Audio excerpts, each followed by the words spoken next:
Assalamualaikum warahmatullahi wabarakatuh. Waalaikumsalam warahmatullahi. Baik, Ustaz. InsyaAllah. Pakai handphone je. Okay. Okey, tak apa.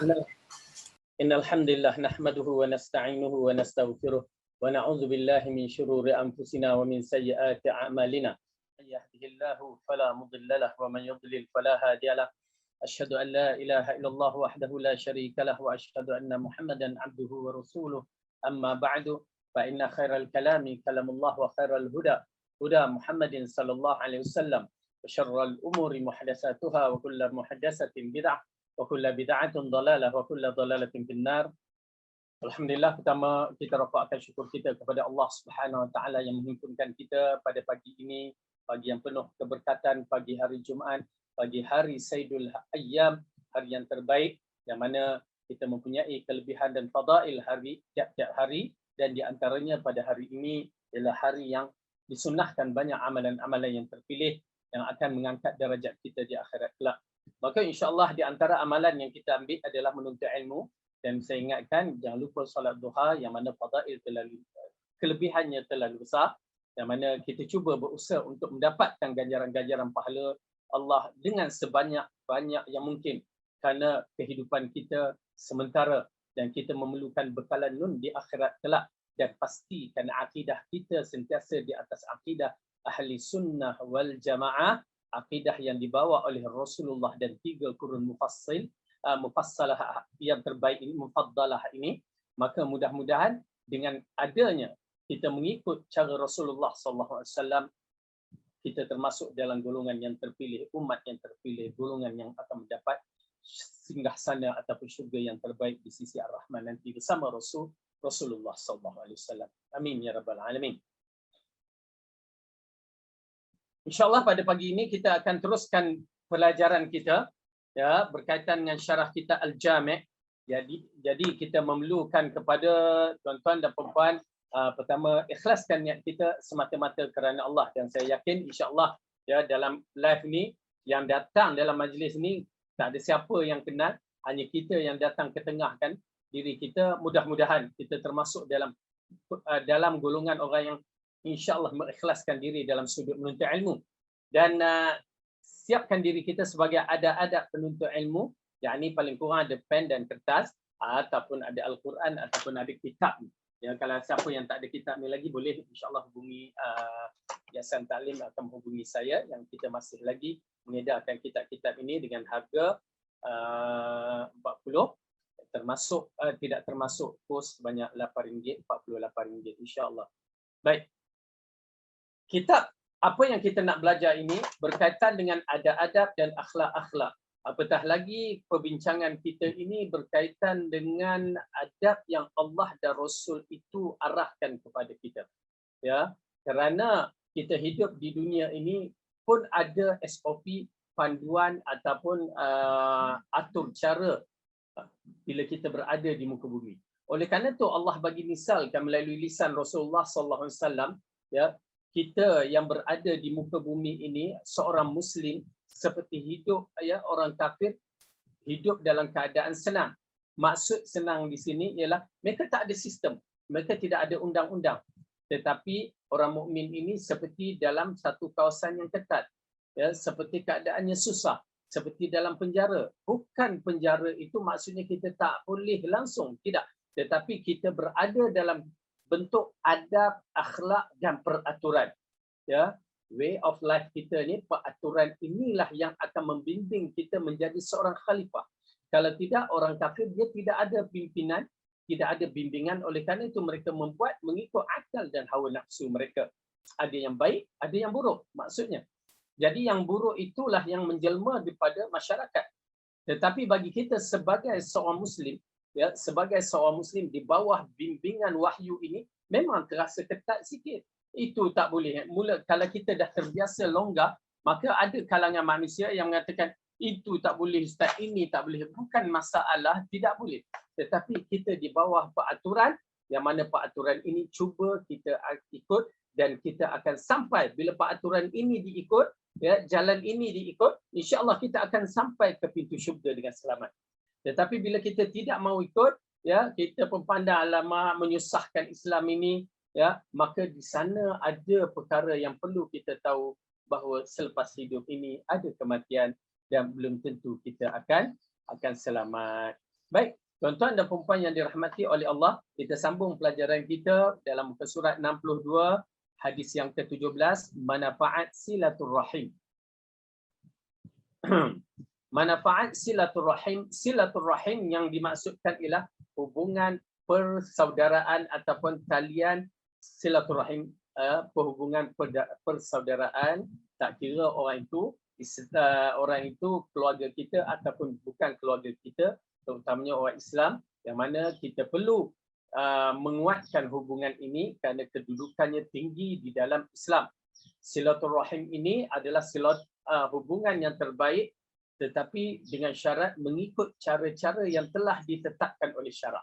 Dia tidak boleh menggunakan akal dalam silaturrahim, kerana bila kita menggunakan akal, dia akan jadi satu perkara yang bermasalah. Apa dia? Bila masuk akal dalam bab silaturahim, dia akan muncul satu perkara seperti asabiyah.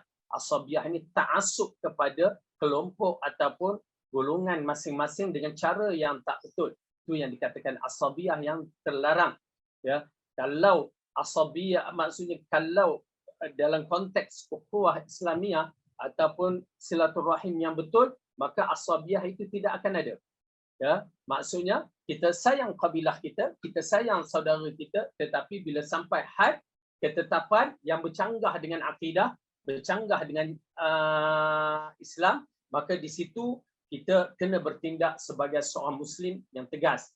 Ya, itu maksudnya tidak ada asabiyah, walaupun dihukum, walaupun kabilah kita, kaum kita ataupun diri kita sendiri. Ya, baik. Di sini manfaat silaturahim terlalu banyak. Kita mulakan dengan hadis yang diriwayatkan oleh Al-Bukhari rahimahullah.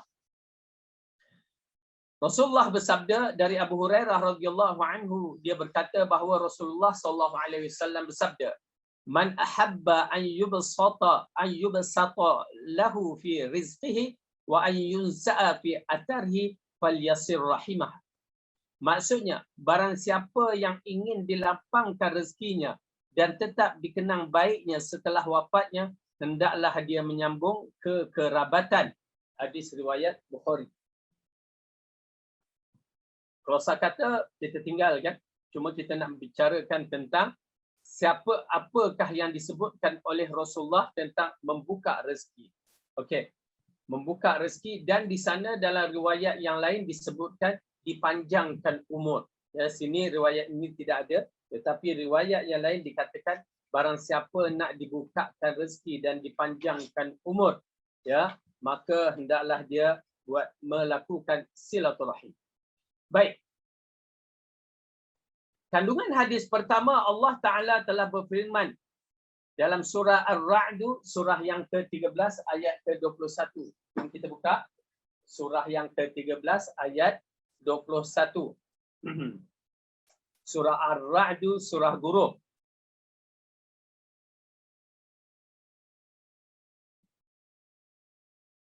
Baik. Jumpa ya. Surah 13 ayat 21.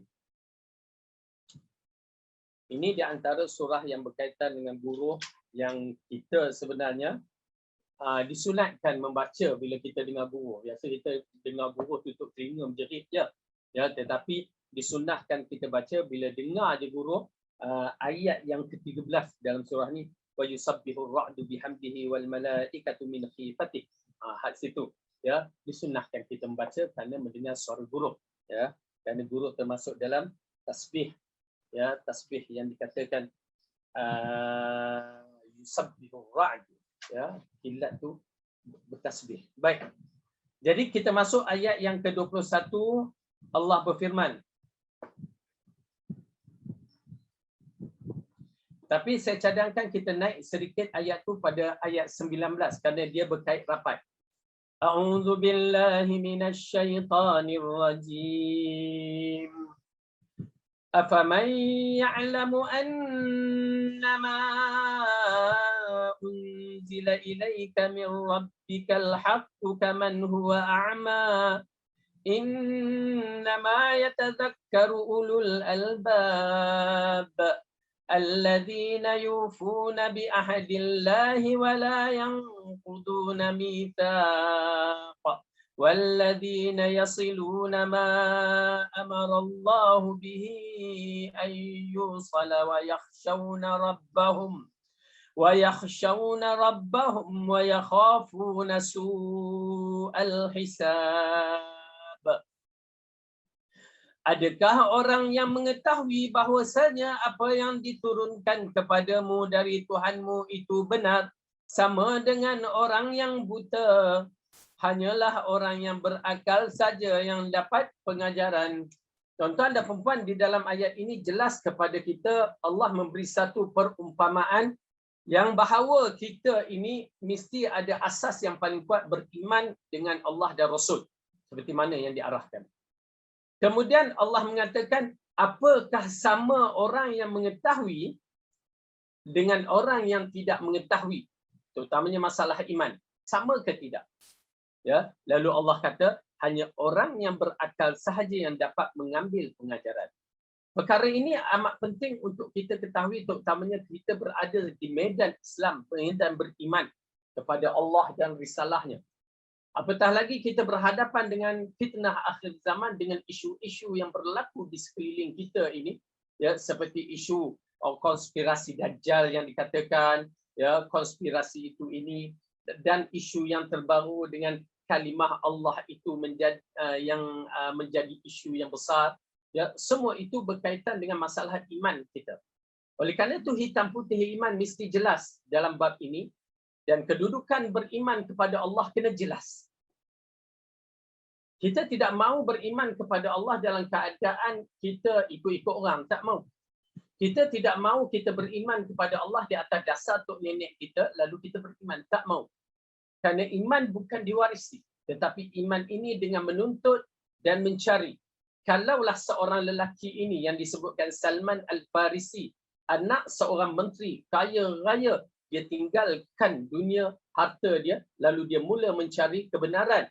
Dan kita tahu dalam perjalanan dia mencari kebenaran bukan mudah. Sehingga akhirnya dia dijual sebagai hamba. Namun mencari kebenaran, dia tidak takut kepada apa-apa juga rintangan. Kerana di sana ada syurga. Dia mencari kebenaran, mencari apa arti Allah, apa arti Islam, apa arti Muhammad Rasulullah.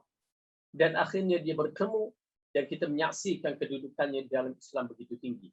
Orang yang mencari Islam. Oleh kerana itu, tuan-tuan dan puan-puan yang dirahmati oleh Allah, bukan saya nak memperkecilkan diri kita. Tetapi tuan-tuan dan puan-puan boleh menyaksikan setengah orang yang baru je masuk Islam. Ya, orang yang masuk Islam, misalnya Hindu ataupun Cina yang convert masuk Islam, revert pada Islam tu, ya.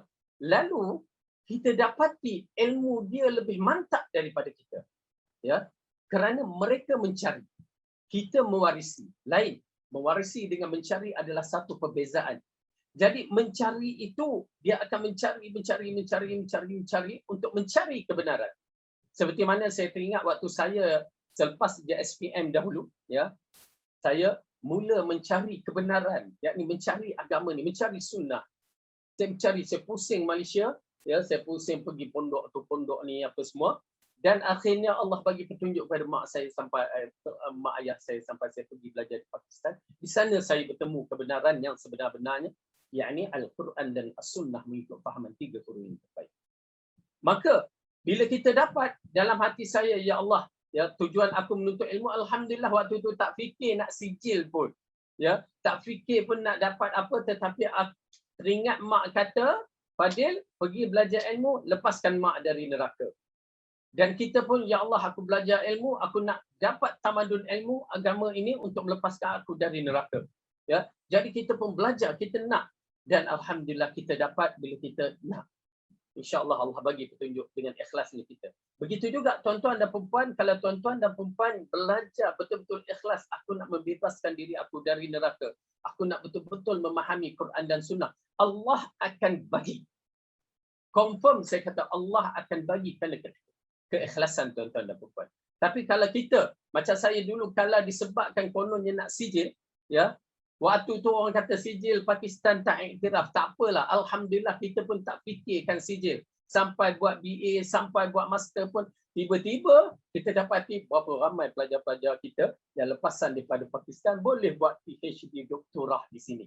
Dan saya je yang lambat sikit nak buat, banyak sangatlah kerja-kerja kita. Tetapi alhamdulillah masa kita lepas dan kita boleh ketengahkan. Tapi nak menceritakan itu bukan matlamat saya. Tapi tak menjadi masalah kalau bagi mereka yang nak buat, ya, dan saya pun akan, kalau ada rezeki saya akan buat doktorah. Tetapi nak menceritakan di sini, ikhlaskan diri kita untuk mendapatkan ilmu yang bermanfaat. Bayangkan tuan-tuan dan puan-puan, kita compare buat perbandingan, ya, Ustaz Husinyi, barakallahu fi, ya, Ustaz Brother Firdaus Wong, ya, Brother Lim, ya, mereka ini di antara golongan-golongan sahabat-sahabat yang menonjolkan keilmuan mereka. Kalau tuan-tuan dan puan-puan masuk dalam bab macam Brother Lim dan Brother Firdaus Wong dalam bab perbandingan agama, saya kata kita kalah. Kalau saya pun kata saya kalah kerana dengan research yang mereka buat tu, ya. Dengan Ustaz Husinyi dengan keilmuan dia, ya, saya kata kita kalah. Kerana keilmuan dia, ya, kerana dia mencari kebenaran. Ya, subhanallah, maha suci Allah, lelaki yang baik ini yang kita akui kebaikan mereka. Oleh kerana itu, ya, tugas kita ikhlaskan diri kita sebagai penuntut ilmu, jangan mengaku kalah. Selagi kita hidup, nafas kita ada, kita mampu untuk memungut ilmu-ilmu yang bermanfaat. Apatah lagi tuan-tuan dan puan-puan yang dirahmati oleh Allah berada di manhaj yang insya-Allah betul. Manhaj yang dibawa oleh Yayasan Ta'lim dengan ikhwah yang lain itu adalah manhaj untuk kembali kepada Al-Quran dan As-Sunnah mengikut fahaman 3 generasi yang terbaik. Dengan arti fahaman yang betul. Maka kita mengatakan alangkah indahnya jika kita mengikut apa yang telah diberikan oleh mereka ataupun Allah dah berikan kemudahan untuk kita menuntut ilmu, maka teruskan dalam siri menuntut ilmu. Mudah-mudahan ilmu yang kita milik ini adalah ilmu yang bermanfaat, insya-Allah taala. Baik. Jadi kita sambung balik dalam pelajaran kita ini. Tadi dalam hadis ini mengatakan, baik, Allah menceritakan dalam ayat yang pertama itu tadi ialah berkaitan dengan perbezaan antara orang yang berilmu dengan orang yang tidak berilmu. Kemudian Allah tambahkan lagi, ya, alladzina yufuna bi ahdillahi wa la yanqudunal mitsaq, iaitu orang yang memenuhi janji Allah dan tidak merosakkan perjanjiannya. Orang yang memenuhi janji Allah dan tidak merosakkan perjanjian. Ya, satu benda yang besar yang perlu kita tahu, ya, orang yang memenuhi janji Allah dan tidak merosakkannya, dengan arti kata lain kita berjanji dengan Allah mematuhi arahan-arahannya dan kita tak mau merosakkannya. Tuan-tuan dan puan-puan, apatah lagi dalam usia kita ini, buat apalah nak rosakkan kita punya perjalanan. Ya, tak guna kita nak merosakkan perjalanan kita. Kemudian Allah mengatakan lagi, وَالَّذِينَ يَصِلُونَ مَا أَمَرَ اللَّهُ بِهِ أَن يُوصَلَ وَيَخْشَوْنَ رَبَّهُمْ وَيَخَافُونَ سُوءَ الْحِسَابِ. Dan orang yang menghubungkan apa-apa yang Allah perintahkan supaya dihubungkan, dan mereka takut kepada Tuhannya dan takut kepada hisab yang buruk. Ya, dan ayat ini mengisyaratkan mereka yang menghubungkan silaturahim dengan orang-orang yang perlu dihubungi. Mereka yang cuba menghubung silaturahim seperti mana orang-orang yang diarahkan oleh Allah hubungi, kerana ianya akan menguatkan Islam, menguatkan segala-galanya. Ya, tuan-tuan dan puan-puan, agak menarik dalam siri silaturahim ini berbagai-bagai. Ya, dan Rasulullah mengkuatkan sistem jemaah yang dimilikinya. Ya, dengan kalau kita tengok, ya, Abu Bakar kawan, kemudian dia kahwin dengan Aisyah jadi pak mentua. Saidina Ali sepupu, dikahwinkan dengan anaknya Fatimah menjadi menantu. Osman sahabat, dikahwinkan dengan anaknya yang 2 orang tu, ya, selepas mati dikahwinkan berikutnya. Sahabat asalnya jadi menantu. Ya, Umar sahabat dikawinkan Hafsah anak Umar dengan dia, sudah dia Umar jadi pak mentua. Jadi pusingan-pusingannya begitu menarik. Tetapi dia mengukuhkan satu kekuatan yang kuat pada Islam dan kita menyaksikan bagaimana Islam itu terpelihara dan dinaikkan oleh sahabat-sahabat Nabi radhiyallahu anhum jami'ah. Okey? Jadi ada yang tanya, bolehkah kita buat gitu? Buatlah. Tak menjadi masalah. Ya. Baik. Kemudian Allah mengatakan dalam ayat ini, ya, kita habiskan kenapa kelebihan silaturahim ini besar. Walladzina sabaru ibtigha'a wajhi rabbihim wa aqamus salata wa anfaqu mimma razaqnahum sirran wa alaniyah وَيَدْرَؤُونَ بِالْحَسَنَةِ السَّيِّئَةِ أُولَئِكَ لَهُمْ عُقْبَى الدَّارِ. Dan orang yang sabar kerana mencari keredaan Tuhannya, mendirikan salat, menafkahkan sebahagian rezeki yang kami berikan kepada mereka, sama ada mereka memberi secara sembunyian atau terang-terangan, serta menolak kejahatan dan dengan kebaikan, orang itulah yang mendapat kesudahan yang baik. La haula wala quwwata illa billah. Tuan-tuan dan puan-puan, ayat ini menunjukkan betapa indahnya Islam dalam siri pembentukan satu masyarakat Islam yang baik. Kenapa? Kalau kita saksikan bagaimana bermulanya ayat-ayat ini mengisyaratkan supaya supaya memenuhkan janji Allah satu bab, kemudian menghubungkan silaturahim, kemudian bermula melakukan solat, menafkahkan sebahagian rezekinya, sama ada terang-terangan atau rahsia, kemudian menolak kejahatan dengan kebaikan. Satu benda yang sukar difahami. Menolak kejahatan dengan kebaikan. Rasanya kita tak faham benda tu. Kalau kita tolak pun tak ikhlas. Ya, kita bagi itu, kita nak tolak kebaikan, dia dah kacau aku dua. Nah, ambil ni. Oh, campak dia. Ya. Sedangkan kita kalau menyaksikan Rasulullah SAW, la haula wala quwata illa billah, siapa yang memahami sirah Rasulullah dan para nabi, dia akan menyaksikan menolak kejahatan dengan kebaikan. Mampukah kita melakukannya? Wallahu a'lam. Ustaz pun belum tentu. Ya. Ustaz tu geram pun ada. Geramnya tu. Ya. Tetapi Rasulullah SAW pada hari Fath, hari Ayyamul Fath, pembukaan Mekah, apa dia buat? Kekuatan ada pada dia. Kemampuan untuk mengubah, melakukan, menghukum orang ada pada dia. Tetapi apa yang dia buat? Dia memaafkan mereka. Seperti mana apa yang dikatakan? Aku mengucapkan seperti mana Nabi Yusuf mengatakan kepada adik-beradiknya, ya, pergilah kamu. Ya. Maksudnya kemaafan yang begitu dahsyat yang ditujukan kepada Rasulullah setelah dibaling batu, setelah diletakkan perut binatang di atas belakang dia waktu dia sujud, setelah dimaki hamun, dituduh, dia apa semua, pada hari Fathul Mekah diucapkan perkataan, kamu adalah dimaafkan, pergilah. Subhanallah. Pada hari Nabi Yusuf alaihissalam mampu untuk melakukan apa saja, raja telah memberikan rukhsah kepada dia, kebenaran kepada dia untuk melakukan apa saja, termasuk kepada rakyat. Ya.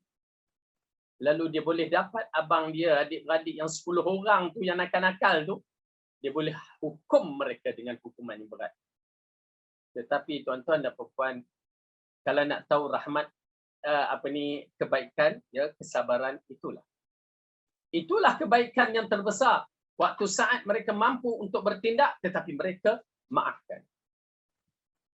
Dan Allah kita Tuhan yang Maha Pengasih. Allahu Akbar. Kenapa tuan-tuan dan puan, dia datang hadis-hadis yang kita baca tu, dia datang. Bagaimana Allah mengampunkan, membebaskan ahli neraka tanpa sebab. Ya, di kalangan orang yang beriman, yang berdosa, dibebaskan tanpa sebab. La haula wala quwwata illa billah. Itulah sifat pengampun yang paling tinggi. Setelah hamba mengkhianatinya, hamba melakukan perkara yang tak baik, masih ada lagi sifat kasih sayangnya pada orang yang beriman. Dikeluarkan mereka dari neraka. Tuan-tuan dan perempuan, tahu tak? Bila kita memahami dengan asma al-husna, sifat Allah, nama-nama Allah yang agung ini, sifat-sifat yang agung, baru kita melihat betapa hebatnya pengampunan Allah dibuka kepada hamba-hambanya. Memang kadang-kadang tak diterima di akal. Itu yang kita katakan kepuncak pengampunan yang dimiliki oleh Allah, bukan sebarangan. Apabila Allah mengatakan kepada Rasulullah, isfa', berikan syafaat, mintalah syafaat. Ya, lalu Rasulullah minta, lalu Allah keluarkan, berikan kemudahan yang mengeluarkan orang-orang di dalam neraka. La haula wala quwwata illa billah. Tuan-tuan dan puan, doalah kepada Allah. Doalah kepada Allah. Mintalah pengampun. Allah akan ampun. Dan kedudukan yang besar ini dahsyat. Kalau kita tidak beriman dengan pengampunan, sifat pengampunan Allah itu berat. Minta.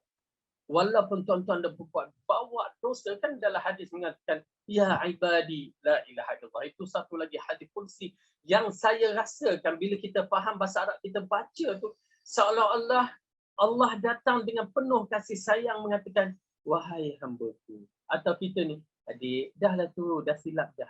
Ya. Allah datang dengan penuh kasih sayang. Allah ucapkan dengan penuh kasih sayang, ya hamba-Ku. Jika kamu datang dengan dosa yang begitu banyak, seluas langit dan bumi, sepenuh langit dan bumi, kamu datang bawa, ya Allah, ini dosaku, ampunkan aku. Aku akan ampun kamu. Aku tak peduli. Tuan-tuan dan perempuan rahmat Allah, jangan kita putus asa. Masalahnya bila kita berdosa, kita bagi tahu kawan kita. Lepas tu kawan kita bawa heboh. Ya, apatah lagi kawan kita ni, ya, bila kita tengok tak ngam dalam bab politik, lagi disebarkan. Mereka tidak menyelesaikan masalah kita. Bahkan mereka mendatangkan perkara-perkara yang menjadi fitnah kepada kita. Oleh kerana itu, apa-apa juga kesalahan, dosa, mengadu kepada Allah. Tuan-tuan dan puan mengadu kepada Allah, Tuhan kita. La haula wala quwwata. Bila saya fikirkan dengan sifat pengampun Allah ni, memang tak masuk di akal. Hamba telah melakukan dosa-dosa yang besar, kabair. Tapi dia datang kepada Allah minta ampun, ya Allah, ampunkan aku tersilap. Allah, insya-Allah Allah ampunkan. Allah bukan bersifat macam mana kita sifat, tetapi Allah Maha Pengampun yang pengampunan seluas-luasnya. Dan saya sendiri mengharap Allah mengampunkan dosa saya. Dengan keimanan saya yakin dengan ketuhanan Allah Maha Pengampun. Baik. Jadi dalam bab ini apabila kita melihatkan Allah menceritakan, ya, orang-orang itulah yang mendapat tempat kesudahan yang baik, termasuk berkaitan dengan silaturahim. Apakah tempat yang baik? Jannatu adni yadkhulunaha wa man salaha min abaihim wa azwajihim wa dhurriyyatihim wal malaikatu yadkhuluna alaihim min kulli bab, yaitu syurga Adan yang mereka masuk ke dalamnya bersama dengan orang-orang yang soleh dari bapa-bapa mereka, isteri-isteri mereka, anak cucu mereka, sedangkan malaikat masuk ke tempat-tempat mereka dari semua pintu. La haula wala quwwata illa billah. Tuan-tuan dan puan, busyra, khabar gembira kepada kita semua. Apabila Allah mengatakan begini, iaitu syurga Jannatu Adn, yang masuk ke dalamnya adalah orang-orang yang baik, orang-orang yang soleh di kalangan bapa-bapa kita, yakni ayah kita, tok kita, nenek kita, sampai selagi ada Islam tok nenek kita ni, kita akan dimasukkan bersama dengan syarat soleh, yakni beriman dengan cara yang betul. Akan berlaku syafaat di kalangan orang mukmin, anak yang soleh. Kita ni Bila kita mendoakan, ya Allah, ampunkanlah mak ayah aku, tok nenek aku. Bila sebut tok nenek tu, dia berkait-kait selagi ada Islam, itulah tok nenek dia. Akan memberi kesan kepada mereka doa kita. Itu menunjukkan kita anak yang soleh. Doa anak yang soleh. Walaupun kita dah bercucu, apa orang mana ada anak saya ni anak, tak. Kita adalah anak yang soleh yang mendoakan tok nenek kita. Kemudian, apa pula? Bila kita menyaksikan ayat ini menceritakan isteri-isteri kita. Okey, kalau lelaki isteri-isteri dia lah, kalau ada 3, 4 ke, kalau seorang isteri dia. Kalau wanita suami dia, ya. Kemudian wadzurriyyatihim, dimasukkan syurga termasuk anak cucu kita ni. Anak kita satu bab, cucu kita satu bab, cicit kita satu bab, apa lepas tu? Piat apa semua tu. Menunjukkan kita agak menarik dalam ayat ini apabila kita mampu untuk menjadikan seorang lelaki yang soleh ataupun wanita yang soleh, membimbingkan keluarga kita dalam keluarga yang solehah, ya, melahirkan zuriat yang soleh, kita seolah-olah membawa mereka masuk syurga bersama-sama kita. Subhanallah, satu benda yang besar ni. Kita nak anak cucu kita, bukan anak cucu mak kita, ayah kita, waktu majlis raya, ya, kena pula PKP lama tak jumpa mereka ni kan. Maka dibuka sekarang ni, kalau waktu raya kita nak semua anak cucu kita ada dengan kita, betul tak? Melainkan kalau orang yang keras hati memang tak ada tu, itu lain cerita. Kita nak tengok, ya, anak cucu kita di depan mata, ya, kita rasa berbangga, seronok aku ada zuriat yang begitu banyak, ya. Subhanallah. Ini kan pula syurga. Memang kita harapkan. Kita harapkan zuriat kita bersama-sama kita dalam syurga. Tuan-tuan dan perempuan tak nak ke? La haula wala quwwata illa billah. Jangan. Kita nak. Ini adalah hasil kita yang kita nak dia berada di dalam syurga sama kita. Bimbinglah. Ya, bimbinglah elok-elok. Ya, walaupun dalam usia begini susah Ustaz. Tak apa, jangan lupa doa. Ya, kita bercakap baik-baik. Kerana usia remaja, usia yang dewasa, kena berkomunikasi dengan cara yang baik. Ya, dah tak boleh nak pukul-pukul, nak marah-marah, bentak-bentak. Tak boleh dah. Mereka dah remaja, yang mana bila sampai tahap remaja, perbincangan, perkataan ucapan kita sebagai orang dewasa ataupun ya banyak bertolak ansur ataupun banyak berbicara dengan cara yang baik. Kalau nak marah-marah ke apa ke, waktu 12 tahun ke bawah. Ya, Rasulullah dah bagi guideline. Itu pun kita kontrolkan. Kalau boleh memang tak gunakan benda-benda tu, ya, lebih banyak pada komunikasi yang baik. Tapi kalau dah terpaksa, maka itu lain cerita. Tapi ingat, bila naik 12, naik 13, 14 dah lain. Mereka itu dah remaja sebenarnya. Ya, mereka itu dah remaja. Yang perlu dibincangkan dengan cara psikologi, ya, yang baik. Okey, kita mengharapkan mereka masuk syurga. Dan ini amat penting. Tuan-tuan dan perempuan, betapa pentingnya zuriat kita masuk syurga. Disebabkan zuriat kita zuriat yang soleh. Disebabkan Rasulullah SAW menceritakan dalam hadis yang sahih yang mengatakan seorang lelaki, ya, seorang itu dia mendapati darjat yang tinggi di akhirat kelak. Ya. Lalu dia mengatakan, dari mana datang amalan-amalan itu? Aku tak pernah buat. Lalu dikatakan kepadanya, ini adalah disebabkan doa anak-anakmu, ya, yakni anak soleh, doa-doa mereka terhadap kamu. Subhanallah, kesan doa anak yang soleh. Oleh kerana itu dalam isu-isu yang kita hadapi sekarang macam isu kalimah Allah, isu-isu kita tangani secara baik dan secara betul. Cuma kita mengatakan dia akan mengganggu sistem anak-anak soleh ini. Dengan gadget-gadget kita, gadget-gadget anak yang pegang, kita tak pernah tengok apa yang dibuka, apatah lagi dah dewasa, kita tak pernah tegur. Ya, tegurlah. Tegur cara baik supaya dia tengok cara yang baik. Mudah-mudahan lekat pada mindanya, mak aku, ayah aku nasihat secara yang baik. Mudah-mudahan aku mengikut. InsyaAllah budak-budak ni kalau betul caranya, dia akan ikut. Ya, penting tuan-tuan dan perempuan. Belum tentu pada bila kita menyaksikan golongan-golongan yang na'udzubillah yang melibatkan dalam diri secara tak langsung dalam politik yang mengatakan Islam liberal, tak apa, agama sama, semua itu semua berbahaya kepada akidah anak-anak kita. Kita mungkin lepas kerana kita mengaji, tetapi mereka belum tentu lepas. dan menyebabkan kita tidak memiliki doa-doa anak yang soleh nanti. Na'udzubillah min dzalik. Ya. Okey. Kemudian malaikat masuk ke dalamnya pada tiap-tiap pintu, yakni menyambut mereka. Allah menceritakan para malaikat akan menyambut orang-orang yang beriman ini seperti mana Allah ceritakan, salamun alaikum bima sabartum fa ni'ma uqbaddar. Sambil mengucapkan salamun, kesejahteraan ke atas kamu kerana bersabar, maka alangkah baik tempat kesudahan itu. Mudah-mudahan Allah masukkan kita semua ke dalam syurga, anak-anak kita ke dalam syurga, dan ibu bapa, tok nenek kita ke dalam syurga bersama kita. Amin ya rabbal alamin. Baik.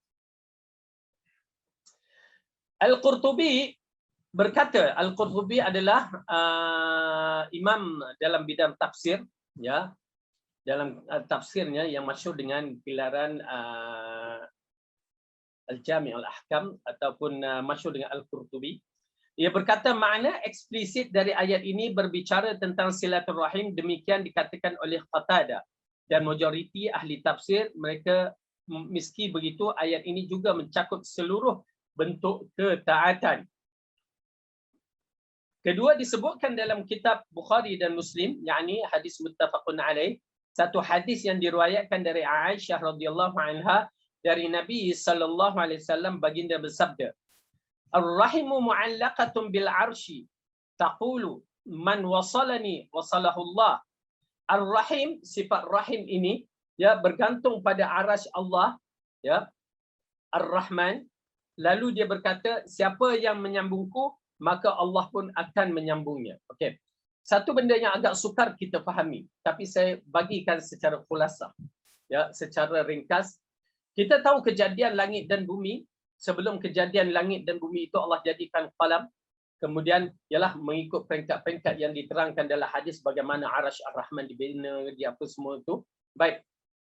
Allah jadikan satu program yang dikatakan Ar-Rahim. Program, ya, saya nak bagikan supaya kita faham bagaimana kejadian manusia ini. Tapi alhamdulillah kerana kita bukan orang yang macam zaman dahulu, tidak ada educated, tidak berpendidikan. Bukan tak berpendidikan, tetapi mereka tidak menyaksikan bagaimana kita hidup di zaman ini. Tetapi oleh kerana tuan-tuan dan puan-puan alhamdulillah hidup dalam keadaan terpelajar, berpendidikan tinggi. Dan kita menyaksikan benda-benda ini ya agak menarik, tapi mungkin kita tak nampak. Oleh kerana itu dalam peristiwa Isra' Mi'raj, misalnya Isra' perjalanan Rasulullah dari Masjidil Haram ke Masjidil Aqsa satu malam, orang dahulu tidak memahami konsep itu. Macam mana nak berjalan Masjidil Haram ke Masjidil Aqsa dalam satu malam, sedangkan perjalanan itu 1 bulan. Mereka tak boleh nak terima akal. Tapi kalau tuan-tuan dan puan-puan kata, cerita pada mereka hari ini, kita berjalan daripada KL ni menuju ke Mekah tu dalam satu malam je, mereka percaya tak? Percaya. Ya, ini kan. Oleh kerana itu, teknologi pada masa itu tak boleh nak mereka gambarkan. Okey? Jadi mereka tak percaya. Tapi iman itu menggambarkan kekuatannya seperti Abu Bakar As-Siddiq. Kerana beriman kepada Rasulullah, beriman kepada kemampuan, kekuasaan Allah yang tidak perlu dipertanyakan. Okey? Baik, dalam bab ini satu benda yang menarik saya nak katakan bahawa manusia ini yang Allah jadikan macam kita tubuh badan ni, ya, kosong sebenarnya. Waktu kejadian kita yang Adam dicipta oleh Allah itu, ya, Iblis menyaksikan, ya, lepas tu dia masuk ke dalam tubuh badan kita, lepas tu dia kata ini manusia ni makhluk yang tidak mempunyai kekuatan. Ya, memang betul kita tidak ada kekuatan, tetapi Allah membimbingkan supaya kita kuat. Ya, Allah membimbingkan supaya kita kuat. Jadi kita ada kekuatan dengan izin Allah. Baik, kemudian bila kosong tu, tahu dah apa? Tak ada apa-apa. Ini yang menariknya. Allah masukkan, diinstalkan. Kalau kita buat komputer ni, diinstalkan, dimasukkan. Satu. Sifat-sifat. Sifat marah, sifat baik, sifat geram, semua sifat dimasukkan. Sifat yang telah ditetapkan. Termasuk dalam bab ini, sifat rahim.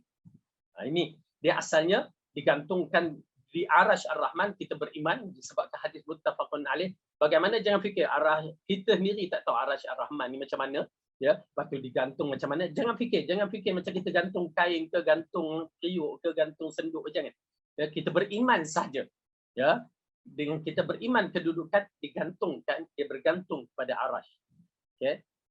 Boleh ya? Kita faham. Ini kaedah akidah benda yang ghaib. Macam coronavirus. Kalau tak muncul gambar yang dihantar, kita tak tahu. Macam mana coronavirus? Macam mana pasal benda yang kita tak nampak. Bila kita nampak sekarang ni, ini coronavirus. Kita dah tahu. Itu bila kita nampak. Dan ini kita tak nampak, takkan nampak. Melainkan bila kita berada di akhirat kelak. Baik. Jadi, Ar-Rahim itu, ia menggantung pada arasy Ar-Rahman. Ia digantungkan pada arasy Ar-Rahman. Ia lalu berkata, siapa yang menyambungku, maka Allah pun akan menyambungnya. Ya, hadis ini sebenarnya panjang sedikit. Ya, orang yang hadis ini mengisyaratkan program Ar-Rahim itu diletakkan di arasy Ar-Rahman, maka dia mengatakan siapa yang menyambungku, maka Allah akan sambungkan dia. Yakni Allah akan berurusan dengan baik dengan dia, akan memberikan kebaikan yang begitu banyak. Lalu dimasukkan dalam program kita. Boleh jelas ya? Maka pada diri kita ada sifat rahim sebenarnya. Ada sifat pemarah, ada sifat berbagai sifat dalam diri kita. Dan yang membuktikan lagi mengenai sifat-sifat ni nanti, tuan-tuan dan puan yang dirahmati Allah, bila kita berada di syurga nanti, ya, akan dibuang beberapa sifat-sifat dia. Pertama, kita dalam hadis berkaitan bila kita berada di dah habis dah ahli syurga ke syurga, ahli neraka ke neraka, roh kita ini ada lagi sifat kematian. Berarti dia boleh mati. Mula tubuh badan kita, dia duduk dalam tubuh badan kita untuk hidupkan kita. Keluarnya roh, kita mati. Pada roh ada sifat kematian. Allah kekalkan sampai pada hari akhirat nanti, bila dah ahli syurga ke dalam syurga, ahli neraka ke dalam neraka, maka diangkatkan sifat kematian itu, lalu disembelihkan di antara syurga dan neraka, maka disebutkan kepada orang yang beriman, hiduplah kamu tanpa mati. Maksudnya roh itu dah boleh hidup untuk selama-lamanya. Dan orang kafir, hiduplah kamu dalam keadaan azab tanpa mati. Okey? Itu satu. Dan kedua, sifat-sifat yang akan muncul, yang dihilangkan dalam tubuh orang-orang yang beriman, yang disebutkan dalam Al-Quran, seperti sifat cemburu, hilang. Cemburu tu dicabut. Dia tidak ada pada sifat cemburu, ya, program tu di-delete daripada manusia. Ini dia teknologi yang cukup canggih yang Allah miliki. Macam mana kita ni, sifat kita selera makan, amboi. Kalau letak apa je di depan kita habis. Ya, tuan-tuan dan puan, itu selera orang muda orang kata. Tahu tak bila kita tua tu dia dah kurangkan sikit. Mungkin disebabkan penyakit atau dia kurang sendiri. Ya, subhanallah, macam mak saya yang sekarang ni uzur, yang saya jaga dia dari kita dari jauh. Dan macam minggu lepas saya ada di Perak, memang waktu tu kalau kuliah tengok lain sikit pandangan dia. Ya, waktu tu saya datang urusan mak saya, ya, dia selera dia dah hilang. Ya, aku tak larat nak makan lah apa, dah tak ada selera. Bagi apa bagi, kita cuba kreatifkan. Subhanallah, sampai kita jumpa selera tu, kita beria bagi dia. Punya banyak kan, tiba-tiba saya pula terfikir, asalnya siput sedut tu, ya, nak bagi anak, tapi terlupa bawa balik sampai ke Perak, dia masak-masak. La ilaha illallah, dia suka. Saya begitu. Kita jadi excited, gembira kan. Masih ada lagi ruang yang nafsu dia, maksudnya nafsu makan tu ada. Kita alhamdulillah, ya, kita suapkan, suka dia suka. Nak sedut dia dah tak boleh sedut. Dia tak reti nak sedut. Kita pun teragak-agak kan nak sedut. Lepas tu kita keluarkan, tunjuk, sedapnya, alhamdulillah, kita seronok bila tengok ada lagi. Tuan-tuan dan puan-puan, ingat ya, agak menarik dalam peristiwa. Allah cabutkan nafsu makan kita sedikit. Di program tu di-delete, seolah-olah delete, ya. Sampai satu hari nanti kita tak nak apa-apa makan, ya. Di situ kematian sudah ada, kebiasaan. Bila dah tak nak makan, tak nak minum, ya, selera dah hilang. Berarti rezeki yang Allah tuliskan di waktu kita lahir itu dah sampai ke puncak. Jadi dihilangkanlah, habis. Subhanallah. La haula wala quwwata illa billah. Okey, itu dia. Cuma nak menceritakan bagaimana program tu dimasuk dan dikeluarkan mengikut apa yang Allah berikan. Okey. Begitu juga dalam bab ini agak menarik sekali program wahyu, ya. Macam mana Rasulullah terima wahyu? Ya.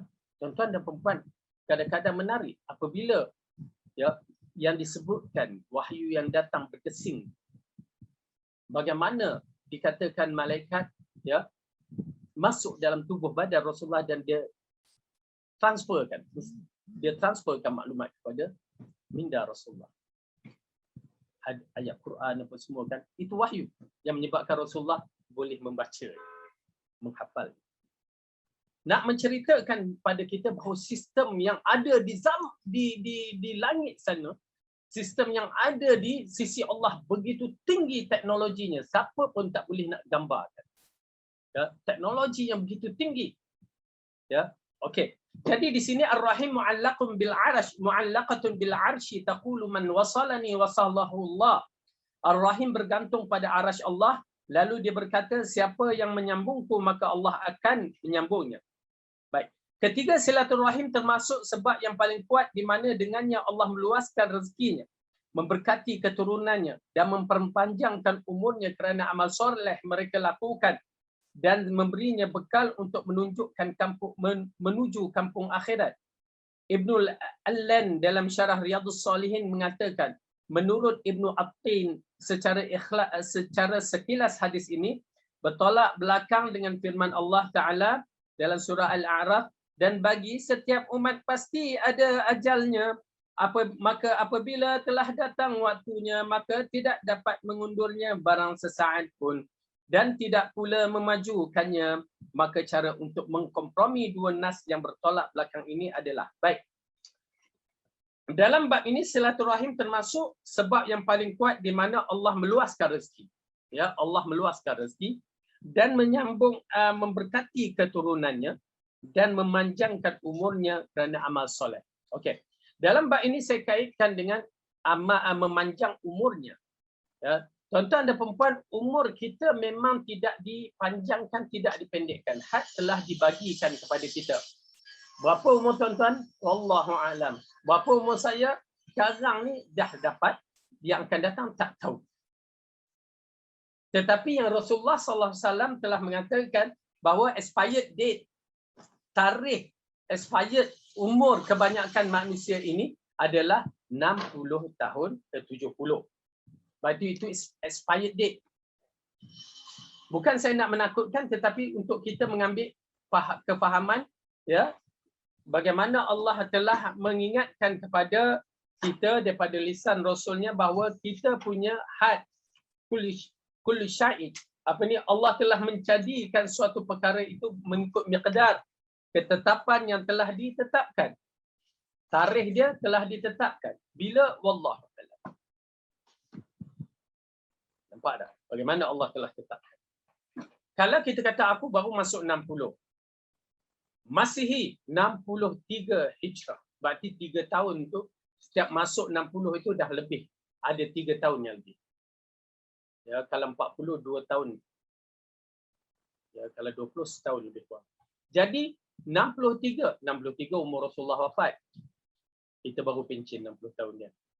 Umur kita dah 60. Baik. Umur 60 tahun itu yang mana pada pelajaran yang lepas saya dah terangkan expired date, tarikh tu dah masuk. Dia kata bulan 3 misalan, okey, tahun ni. Baik. Cuma kita tak tahu yang mana satu kita ni.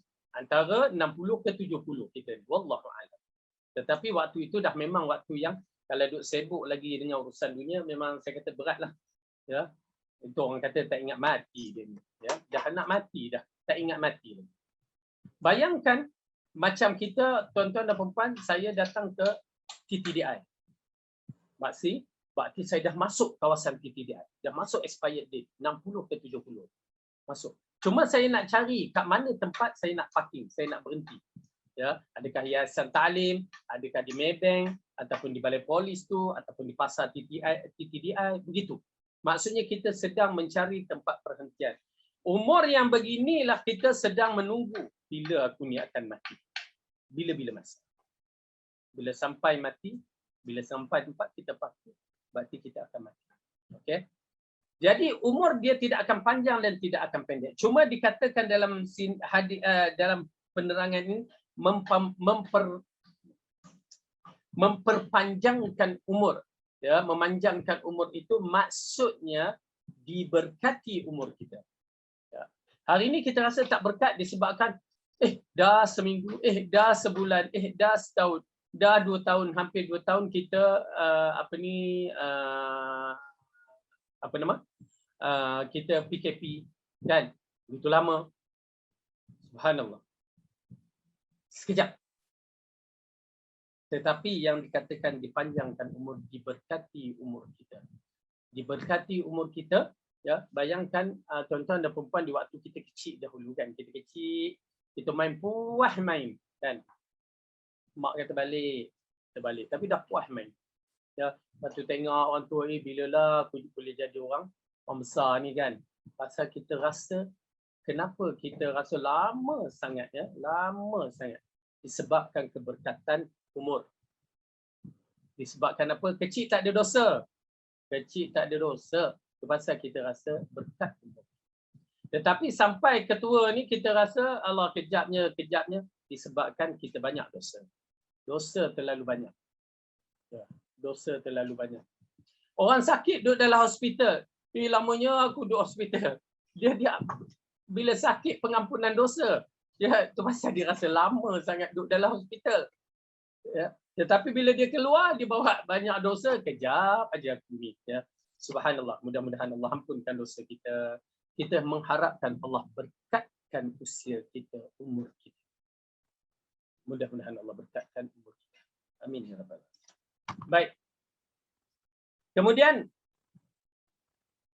dalam bab ini dia kaitkan dalam surah Al-A'raf. Surah Al-A'raf surah yang ke-7, buka surah yang ke-7. Ayat yang ke-34.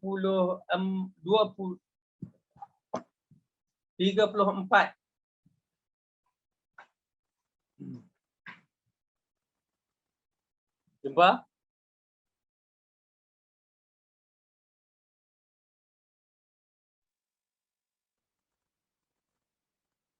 Jumpa ya? A'udzu billahi minasy syaithanir rajim. Muka surat 154.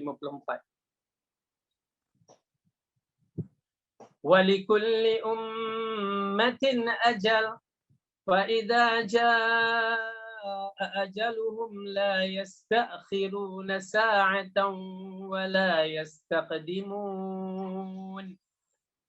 Tiap-tiap umat mempunyai batas waktu. Maka apabila telah datang waktunya, mereka tidak dapat mengundurkan barang sesaat pun dan tidak dapat pula memajukannya. Tuan-tuan dan perempuan, ini akidah. Akidah yang perlu kita tanam ya, dalam jiwa kita supaya kita tahu berakhlak dengan Tuhan kita. Allah telah mengatakan tiap-tiap umat, tiap-tiap manusia, tiap-tiap makhluk telah ditetapkan ajalnya. Tidak ada siapa yang dapat mengundurnya walau 1 second dan tidak dapat mencepatkan walau 1 second. Okey, kita sepakat dalam bab ini. Ya, berarti ini adalah rububiyah ketuhanan Allah yang mempunyai sifat itu. Mempercepat, memperlambatkan itu urusan Allah. Tetapi Allah dah tetapkan pada timing dia yang telah dikatakan had mana umur kita, maka dia takkan cepatkan dan tidak akan lambatkan. Sepakat kita. Ini akidah, ini tauhid yang clear terhadap Allah. Pada ayat ini pertama sekali kita membetulkan fahaman-fahaman bagaimana mereka yang mengatakan bahawa orang yang lambat mati itu disebabkan saka. Ya, ini ada unsur-unsur yang tak kena. Bila dia lambat dia mati, kita teruskan ya, itu kena saka lah tu. Syirik, bukan syirik main-main ya, sifat Allah yang maha besar. Syirik rububiyah yang Allah membalik-balikkan, Allah yang menghidupkan, mematikan. Tiba-tiba dia katakan saka yang melambatkan kematian dia. Na'udzubillah, syar. Ya, syirik. Saka adalah sejenis jin. Tuan-tuan dan perempuan, jin tidak mampu untuk melambat mempercepatkan kematian seseorang itu. Bila kita mengatakan saka yang melambatkan, maka datang satu khurafat syirik yang lain. Buka atap. Pasal tok nenek kita kata kalau orang lambat mati, buka atap dia akan mati. Ya, auzubillah, nampak tak? Dikaitkan syirik bagian tu. Khurafat datang. Mereka bercakap pada zaman tok nenek kita, yang mana pada zaman itu semua rumah kat bawah belaka. Sekarang yang duduk dekat apartmen, duduk kat kondo, macam mana tu? Mana ada atap? Tapi nak cepatkan mati. Macam mana kita buat? Campak dia ke bawah. Cepat. Oleh kerana itu betulkan balik akidah ini supaya tidak mengaitkan bahawa saka mempercepatkan melambatkan. Yang betul belum sampai ajal. Allah nak azabkan dia ke apa, itu urusan Allah. Tetapi belum sampai ajal, kenapa kita nak katakan biar dia cepat mati, terseksa? Biarkan urusan Allah, Allah tahu. Jangan kita pula nak pandai-pandai, nak kata cepat, nak lambat, nak kita cepatkan ke apa semua. Ya, belum sampai ajal. Okey. Yang kedua. Okey. Berkaitan dengan ini, berkaitan dengan ketetapan umur, ketetapan apa semua, maka kita lihat pertama menafsirkan pengertian tambah umur dengan makna kinayah, iaitu bertambahnya keberkatan umur dengan taufik dari Allah Subhanahu Wa Taala didapatkan sehingga mampu melakukan banyak ketaatan kepada Allah serta mengisi waktu-waktunya dengan segala macam aktiviti yang bermanfaat dan yang lebih mendekatkan kepada Allah. Hal ini diperkuatkan dengan kenyataan bahawa umur umat Muhammad relatif singkat daripada umur umat-umat terdahulu. Kerananya Allah berkenan mengurniakan bagi umat ini satu malam yang lebih baik daripada 1000 bulan, iaitu Lailatul Qadar. Baik. Ini menggambarkan kepada kita bahawa umur umat Muhammad memang terhad yang Rasulullah kata begitulah dia.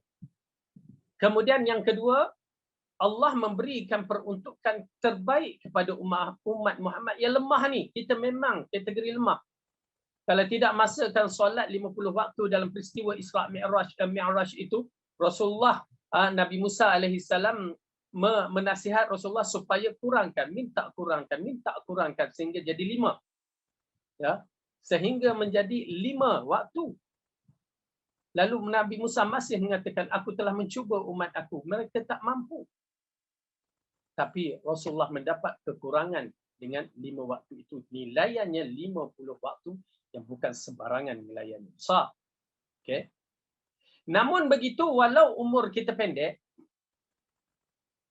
tetapi kita mampu mencapai amalan seperti umur orang-orang yang terdahulu.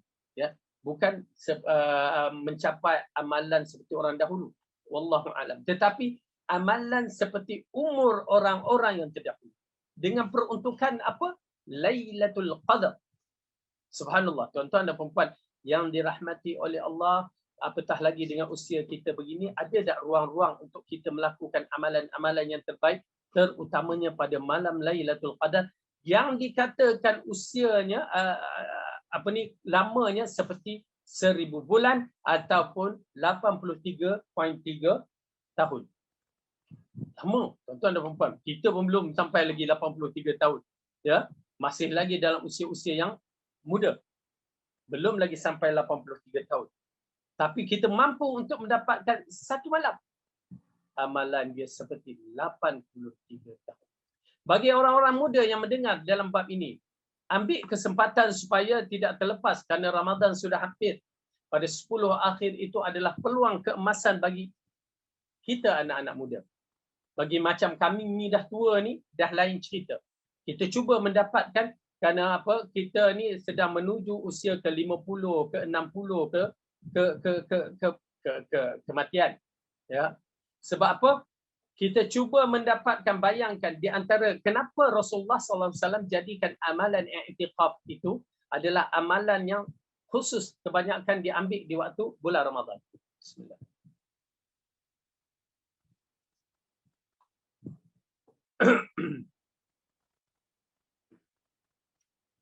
Disebabkan kita melihat Secara kasar tidak ada satu amalan yang konsisten yang boleh mendapat pahala berterusan walaupun dalam sedar ataupun tak sedar. Seperti mana i'tikaf. Kerana kalau kita misalnya qiyamul lail daripada malam hari itu, kadang-kadang mungkin terlepas pandang, kita penat kadang-kadang, kita tak mampu untuk bersolat malam, kita tidur. Bila kita kat rumah misalnya, kadang-kadang kita tidur. Maka tiba-tiba yang dikaitkan malam Lailatul Qadar itu berlaku pada malam. Ataupun kita nak bersedekah pun pada zaman dahulu mana ada orang bersedekah tengah malam. Tapi sekarang mungkinlah kita, transfer, okey, itu lain cerita. Ya. Kita berzikir pun, baca Al-Quran pun, had mana kekuatan kita boleh baca daripada malam sampai ke pagi? Tak kuat kita. Tetapi kalau bertemu dengan Lailatul Qadar, Masya Allah. Kalau kita bersolat bertemu dengan Lailatul Qadar, Masya Allah. Ya. Solat tarawih misalnya berjemaah kan, Masya Allah. Kalau dapat. Tetapi sekarang dalam masalah, dalam perkara yang paling menarik, kenapa Rasulullah mengatakan i'tikaf pada 10 akhir Ramadan itu, Rasulullah yang mengetatkan pakaiannya, yang mengarahkan isteri keluarganya untuk bangun, untuk bertahajud, beriktikaf pada malam Lailatul Qadar, dan isteri-isterinya selepas wafat baginda mereka beriktikaf. Ya, baik. Kerana amalan iktikaf ini ada satu kelebihan. Bila kita masuk je masjid, kita beriktikaf dengan niat untuk iktikaf di masjid, selagi kita tidak membatalkan iktikaf itu, maka apa juga amalan yang kita buat, kita akan dapat pahala. Dan Lailatul Qadar bila lalu pada malam itu, berlaku pada malam itu, maka kita dalam beriktikaf 83.3 tahun kita dapat pahala. Masya-Allah. Itu baru satu malam. Bayangkan 10 malam Lailatul Qadar, yakni 10 malam Ramadan, start daripada kita dulu iktikaf mungkin pada umur 30 sampai 40, kita dah beriktikaf. Bayangkan tuan-tuan dan puan dapat berapa? 830 tahun pahala yang dimiliki iktikaf. Nampak dah? Bila dapat 830 tahun, Masya-Allah. Banyak tu. Iaitu umur seperti umur umat-umat yang terdahulu hidup. Ini 830 tahun full package ataupun full pahalanya, tiap hari iktikaf 24 jam selama 830 tahun. Besar, tuan-tuan dan puan-puan, besar, bukan main-mainan. Kalau dikalikan 2, ya, yakni 20 tahun, 2 kali 3 6. Itu 10 tahun, 20 tahun, ya. 2 kali 3 6, 2 kali 8 16, ya. 1660 tahun. Nampak tak bagaimana mereka mendapat ganjaran pahala seperti umur orang-orang yang terdahulu. La haula wala quwwata. Beruntung anak-anak muda yang bermula daripada ini mereka melakukan. Dan beruntung jugalah kita yang tua yang akan insya-Allah kita cuba berusaha untuk melakukan i'tikaf. Cuma perbahasan i'tikaf itu saya tak bahaskan. Kenapa? Kerana kita memerlukan perbahasan ini dahulu. Ya. Cuma saya galakkan bagi orang lelaki terutamanya berusaha. Yang perempuan dia kena minta izin pada suami. Ya, jangan pergi i'tikaf. Aku nak juga i'tikaf. Lepas tu bila waktu sahur lah tak ada makan abang. Ya. Jadi masalah lah pula. Baik. Kedua, tambahan umur ini di sini difaham apa adanya. Tetapi hanya berlaku bagi ajal sifatnya nisbi. Yang semuanya tercatat dalam Lauh Mahfuz dan telah diserahkan kepada malaikat. Contoh mudahnya telah ditentukan bahawa jika si fulan taat maka umurnya akan mencapai sekian tahun. Dan sebaliknya jika dia tidak taat maka umurnya akan mencapai sekian tahun. Ya, subhanallah. Ini juga termasuk dalam perkara ghaib yang hanya Allah yang mengetahui bagaimana umur kita di Lauh Mahfuz. Dia ada kaedah yang disebutkan qadar dan qadar yang ditetapkan. Dia ada bab ini agak menarik tetapi kita mengatakan ya belajar kepada ahli ilmu. Kerana kadang-kadang kita akan menyalahkan qadar dan qadar Allah, tidak boleh. Nampak tak? Apabila dalam ini membahaskan kalau si fulan taat maka umurnya akan mencapai begini. Kalau si fulan itu derhaka maka umurnya begini. Jadi mengisyaratkan kepada kita bahawa sesuatu yang berlaku dalam bab ini, kita hanya memerlu ikut prosedur, yakni ketetapan Allah. Kita ikut je arahan Allah, arahan Allah, arahan Allah. Baik. Ajal yang pasti sebagaimana dan sebaliknya tidak tahan umumnya mencabut. Allah Ta'ala maha mengetahui mana dari kedua keadaan itu yang akan terjadi. Ajal yang pasti sebagaimana yang dikhabarkan oleh ayat tadi adalah tetap ajal yang berada di bawah pengetahuan Allah di mana tiada perubahan atas asalnya. Inilah yang telah diisyaratkan kepada firman-Nya, Allah menghapuskan apa yang dikehendaki dan menetapkan apa yang dikehendakinya. Di sisinya terdapat Ummul Kitab Lauh Mahfuz. Okey. Allah yang menetapkan segala-galanya. Bab-bab ini kita serah kepada Allah dan kita mengikut apa yang telah diajarkan oleh Rasulullah supaya dia tidak lari daripada manhaj yang betul. Baik, kemudian kesimpulan ajal yang dimaksudkan oleh hadis di atas pada bab ini adalah ajal yang diisyaratkan di awal ayat, iaitu ajal muallaq bersifat nisbi, sedangkan firman-Nya dan di sisinya terdapat di Ummul Kitab memberi isyarat bahawa ada ajal lain yang tidak akan pernah sekali pun mengalami perubahan. Ajal yang pertama dinamakan ajal muallaq, sedangkan yang disua ajal makhtum, permanen atau tidak mengalami perubahan. Ya, ini pening pula kita kalau nak memahaminya, tetapi kita mengatakan ajal yang dimaksudkan di sini diberikan dua kategori. Ajal yang mana kita cari sebab. Siapa suruh kita cari sebab? Ya, macam Allah kata inna hadainahu sabila imma syakira wa imma kafura. Sesungguhnya kami bagi petunjuk jalan syukur, jalan kufur. Siapa ambil jalan kufur? Neraka. Siapa yang ambil jalan syukur? Syurga. Allah dah bagi, kita yang buat pilihan. Okey? Ketetapannya jalan syukur, syurga. Jalan kufur, neraka. Begitu juga ajal, Allah tetapkan ada ajal. Kita pula yang cari pasal, Allah dah kata siapa bunuh diri, neraka, kita pergi bunuh diri misalnya. Ya, maka kita yang mencanggahi ajal tersebut. Okey.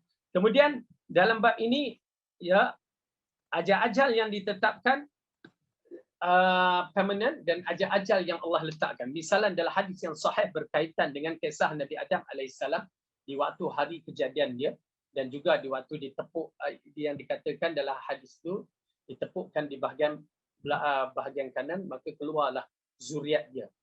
Ya, dinampakkan zuriat dia, maka dia menampak seorang zuriat dia agak menarik. Ya. Lalu dikatakan siapakah itu? Lalu dikatakan itulah cucu kamu, anak cucu kamu yang disebutkan namanya Daud. Ya. Lalu dia mengatakan aku nak berikan umur aku kepadanya. Berapa tahun? 40 tahun. Ya. Setengah riwayat mengatakan 60 tahun. Hadis sahih. Ya. Dalam hadis yang sahih itu mengisyaratkan dia boleh diberikan waktu-waktu yang begitu khas untuk para nabi seperti Adam alaihissalam. Nabi Adam sahaja. Adapun nabi-nabi lain, ya, mereka diberikan waktu untuk memilih kematian. Ya. Itu beza. Nabi Adam diberikan umurnya limit, lepas tu dia bagikan 40 tahun kepada cucunya. Yang dikatakan umurnya adalah 1000 tahun dan diberikan 40 tahun. Lepas tu disebutkan dalam hadis kisahnya waktu hari Adam nak mati tu, ya. Lalu malaikat maut datang, lalu Adam mengatakan, kan aku ada lagi waktu untuk hidup. Lalu dikatakan kepada Adam, kan kamu telah berikan sebahagian umur kamu kepada cucu kamu tu. Nasihat Adam, Nabi Adam lupa, kita pun lupa juga sifatnya. Ya, lalu ditarik nyawa. Dan begitu juga kita menyaksikan dalam hadis-hadis para nabi, kisah Nabi Musa nak mati, malaikat maut datang untuk mencabut nyawanya. Kita tahu dia berikan pilihan, ya, pilihan yang kisah dia menumbuk malaikat maut. Lepas tu Allah beri suruh dia buat pilihan. Lepas tu dikatakan apa pilihannya? Kamu tepuk tangan kamu, berapa banyak bulu yang lekat, di situlah kamu akan diberikan nyawa ataupun diberikan umur untuk hidup. Lepas tu dikatakan lepas tu mati. Oh, mati juga kan? Ingat boleh hidup lagi, mati. Jadi dia memilih mati untuk bertemu dengan Allah. Dan Rasulullah SAW pun begitu juga pada hari kematian dia, dia ditawarkan untuk hidup ataupun hidup memilih kematian. Yang disebutkan dalam hadis. Lalu sahabat memahami dia memilih untuk bertemu dengan Tuhan. Tetapi bagi kita tidak ada pilihan. Janganlah kita nak memilih aku nak mati umur begini. Sebab apa? Aku nak sambut hari jadi. Ya. Nak sambut hari jadi lagi. Dah tua bangka nak sambut hari jadi. Alangkah indahnya pada hari tua bangka ni disambut hari kematian. Ya. Subhanallah, saya menyaksikan kakak seorang hamba, seorang sister tu bagi tahu. Mak dia merajuk. Kenapa? Tak sambut hari jadi untuk dia. La ilaha illallah. Kan? Dah nak mati, nak sambut hari jadi lagi. Saya kata, okey, tak apa. Kalau dia nak sambut ke hari jadi, ya, bagi saya, tak perlu disambut. Ya. Sambut ke hari jadi, siapkan hadiah, kek berbentuk kubur. Dan sekarang ada kek orang boleh buat berbagai bentukkan kubur ataupun hadiahkan mereka dia.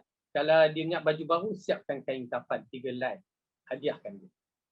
Terpaksa. Kenapa dalam usia yang begini bukan usia untuk mengingat hari jadi dah. Ya, usia yang mengingat hari kematian supaya semangat beramal. Ini bila bagi hari jadi, semangat nak hidup lagi. Gigi pun dah tak ada. Makan dodol dicabut semua gigi. Masih lagi nak sambut hari jadi. La ilaha illallah, sakit kepala. Ya. Baik, ala kulli hal nak menceritakan, ya, begitu kedudukan ajal. Kemudian yang lebih tepat adalah cara pertama iaitu membawa pengertian kepada makna kinayah, kerana asal jejak itu adalah apa saja yang mengikut sesuatu. Kerana bila mana dikatakan ajal diakhirkan, maka artinya lebih tepat adalah kenangan yang baik setelah wafat seseorang itu. At-Tibbi menyatakan cara yang pertama lebih tepat dan pemahaman ini seperti yang diisyaratkan dalam sabda Rasulullah SAW. Maksudnya keberkatan kepada umur itu. Ya, bukan dipanjang, dipendek umur kita, tak ada. Jadi umur kita takkan dipanjang, takkan dipendek. Itu je had dia. Seperti mana yang disebut dalam surah Al-A'raf, kalau dikatakan dipanjangkan umur itu diberkatkan umur. Ya, diberkatkan umur. Yang kedua, bahawa orang yang dipanjangkan umur, orang yang dibuatkan pilihan tentang umur seperti para nabi. Dan Nabi Adam telah menganugerahkan 40 tahun kepada Nabi Daud. Okey. Kemudian para nabi diberikan pilihan untuk hidup ataupun untuk mati. Dan kita tahu para nabi akan membuat pilihan yang tepat, pilihan yang terbaik, yakni bertemu dengan Tuhannya, kerana itulah sebaik-baik tempat yang pertemuan. Okey. Jadi itu di antara berkaitan dengan umur kita. Dan umur kita tak mampu untuk diubahkan. Jadi ibu-ibu, tuan-tuan dan puan, kita tak tahu dah umur kita berapa, tapi yang paling penting, alhamdulillah kita dah melepasi umur tahap kita. Ada yang 50 lebih kan. Alhamdulillah, katakan alhamdulillah, dan bersiap masa yang akan datang yang tak tahu lagi. Ya, yang tak tahu lagi, dan yang paling penting apa dia? Sebaik-baik manusia, disebutkan dalam hadis, sebaik-baik manusia itu ialah orang yang dipanjangkan umur dan banyak amalan kebaikannya. Ya, Masya Allah. Mudah-mudahan. Kita ni dah dekat Ramadan, ya, banyak amalan-amalan yang baik boleh kita lakukan, terutamanya dalam siri amalan-amalan bulan Ramadan. Ya, ya, macam kami, sekolah kami mengalu-alukan jika ada apa-apa kebaikan yang nak diberikan. Okey, baik. Kemudian keempat, kami berpandangan yang lebih tepat dari kedua cara yang telah disebutkan baru saja adalah bahawa Allah Ta'ala telah mentakdirkan adanya sebab dan akibat. Bila Allah telah mentakdirkan untuk memanjangkan umur seorang itu, tentu dia juga mempersiapkan segala sebab, baik yang bersifat materi maupun non-materi, yang akan menjadi sebab tercapainya takdir dia kehendaki. Ya, maksudnya bahawa selagi kita tak mati itu berarti Allah meletakkan umur kita ni panjanglah. Bersebab misalan walaupun acara-acara tu kalau ikutkan memang confirm boleh bawa lumpuh ke, bawa apa, bawa mati. Tetapi Allah selamatkan. Itu pasal kadang-kadang kita pop selamat. Alhamdulillah selamat. Kereta terbalik, terguling pun alhamdulillah selamat. Terbalik, terguling pula. Terguling kan? Kita dapat keselamatan. Mungkin tuan-tuan dan puan-puan wallahu alam adakah pernah menerimanya keadaan yang begitu? Ya, macam saya berlaku wallahu alam di waktu saya kecil dahulu, bukanlah kecil, dalam waktu usia SPM punya usia. Lepas tu tingkat 4 kita pergi makan angin, kata orang, air terjun dekat Kedah sana. Main ya, orang remaja kan, duduk di atas batu, tiba-tiba tuan-tuan dan perempuan licin. Ya, batu tu, air tu mengalir, dia jatuh ke atas batu baru, yang berikutnya jatuh ke dalam ialah air yang besar tu. Saya licin, jatuh, belum jatuh lagi. Waktu tu bayangkan ke belakang, bukan kaki ke depan, ke belakang tuan-tuan dan perempuan. Kalau jatuh, punggung tu hancur rasanya. Tapi Allah selamatkan. Yang tu saya tak boleh lupa, Allah selamatkan. Orang dah menjerit, tapi tiba-tiba je, ya, kaki tu terpusing ke depan dan touch, sentuh sikit terus melompat ke sana. Alhamdulillah, itu selamat. Itu kali kedua. Yang pertama waktu kecil, ya, masuk dalam sungai, nampak kering, terjun, tenggelam kita. Ya, tak reti berenang pula. Ya. Ada pula hamba Allah tu dia, dan juga sambar, lepas tu ada orang tua tu angkat. Selamat. Yang kedua, nikmat Allah yang mana saya boleh lupakan. Yang ketiga, sewaktu saya belajar Pakistan, duk tengok orang Hindustan. Ini kan tengok orang Hindustan ni, meloncat naik kereta api, meloncat. Kita pun nak ikut style mereka. Ya. Meloncat. Waktu tu nak pergi ke Islamabad. Kasut tak pakai elok waktu tu. Pergi meloncat. Train dah bergerak. Orang Pakistan ni bila dia, kalau bas tu berhenti, dia tak berhenti habis. Kita kena lari. Panjat. Itu orang Pakistan punya style. Ya, kecuali orang perempuan nak naik, dia berhenti. Orang lelaki kena kejar. Tiap-tiap pagi kena exercise. Begitu juga waktu nak naik train tu, dan pegang tiang tu, tiang tepi tu. Ya, tiang tepi tu, kereta api mula laju. Dah nak lepas dia punya tu, tuan-tuan dan perempuan, saya dah tak kuat dah. Saya kata aku nak lepas ke tidak. Kalau lepas memang masuk pada tepi tepi tembok benteng tu, terus golek boleh masuk bawah kereta api lah. Tapi Allah Maha Penyayang. Subhanallah. Allah selamatkan, waktu memang dah tipis, dah tak larat dah tangan saya, dia nak terlepas, tiba-tiba muncul hero Hindustan. Oh, alhamdulillah. Ya, muncul hero Hindustan, orang dah menjerit itu. Hero Hindustan dah muncul, zap dia pegang tangan saya. Alhamdulillah, ditarik naik, kasut dah terlepas, satu kasut terlepas ke bawah. Ya, kasut terlepas bawah, naik itu sampai Islamabad demam terus. Ya. Sampai ke Islamabad demam terus, dapatlah satu cucuk. Alhamdulillah. Ala kulli hal, itu di antara peristiwa-peristiwa yang mana saya rasakan kalau tidaklah dengan rahmat Allah sendiri. Ya. Baik. Jadi dikatakan bersebab, Allah jadikan sebab untuk memanjangkan diri kita. Kelima, pendapat inilah yang dipilih oleh beberapa ulama hadis, di antara Syekh Abdul Rahman As-Sa'di saat menjelaskan hadis tersebut. Hadis ini beliau berkata, hadis berisi anjuran untuk bersilaturrahim beserta penjelasan. Silaturrahim merupakan perbuatan baik yang mendatangkan redha Allah.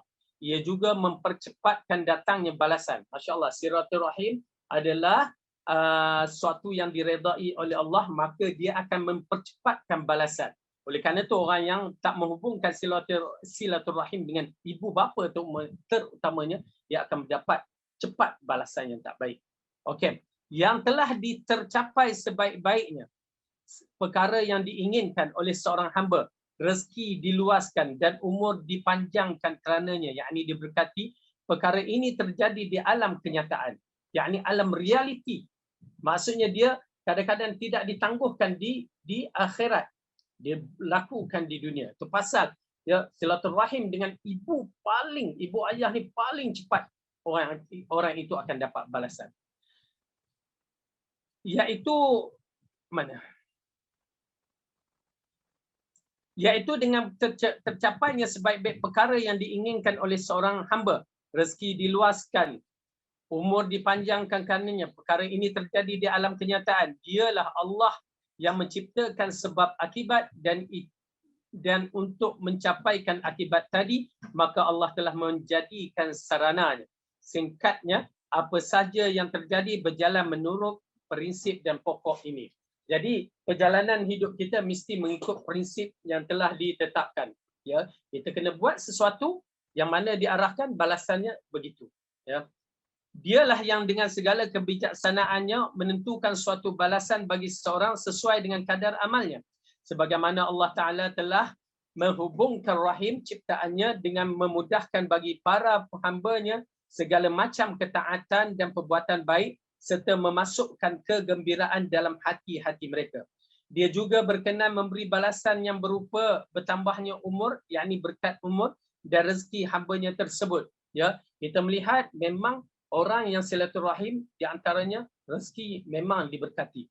Membuka bagi mereka pintu rezeki dan pintu berkat yang tak dapat diraihkan kecuali dengan melaksanakan sebab yang mulia ini. Silaturahim mirip dengan udara segar, nutrisi dan suplemen penambah ventilators yang menjadikan sebab sihat seorang itu ia telah dijadikan sebagai sebab Rabbani bagi dipanjangkan atau diberkatkan usia seorang itu. Jadi tuan-tuan dan perempuan, kita nak berkat umur kan, kita nak berkat harta kita, buat apa yang diarahkan dalam hadis. Ya, hubungkan silaturahim dan berilah kebaikan bersedekah kerana sedekah itu pun di antara silaturahim. Dengan demikian ada dua jenis sebab sehingga kesenangan duniawi tercapai, sebab yang bersifat konkret dan yang bersifat rabbani.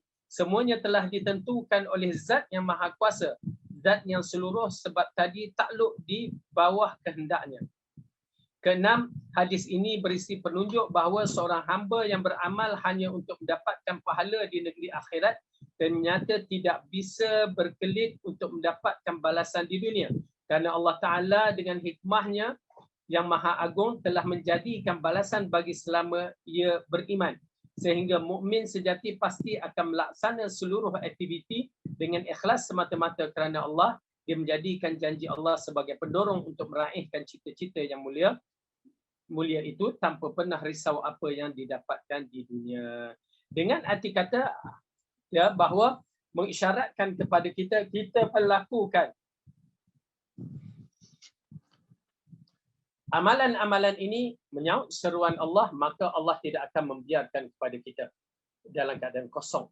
Allah akan dulukan di urusan kita, ganjaran kita di dunia, ya, lepas tu di akhirat keikhlasan itu yang menyebabkan kita mendapat singgah sana yang tertinggi. Jadi tuan-tuan dan puan yang dirahmati oleh Allah, kita mengharapkan syurga Allah, kita mengharapkan rahmat Allah dan kita mengharapkan apa yang dijanjikan oleh Allah kepada diri kita di dunia sebagaimana urusan kita di dunia, dan kita mengharapkan ganjaran yang terbesar di akhirat sebagaimana kita ingin kekal di akhirat yang terbaik. Maka mudah-mudahan Allah berikan kekuatan kita untuk beramal dengan apa yang kita belajar, dan Allah berikan ganjaran pahala dengan amalan yang kita lakukan, dan Allah terima amalan kita menjadikan amalan yang terberat di akhirat kelak. Wallahu a'lam bissawab. Yang baik itu datang daripada Allah, salah dan silap dari saya sendiri. Aqulu qawli hadza wa astaghfirullah li wa lakum. Wassalamu alaikum warahmatullahi wabarakatuh. Subhanakallahumma wa bihamdika asyhadu an la ilaha illa anta astaghfiruka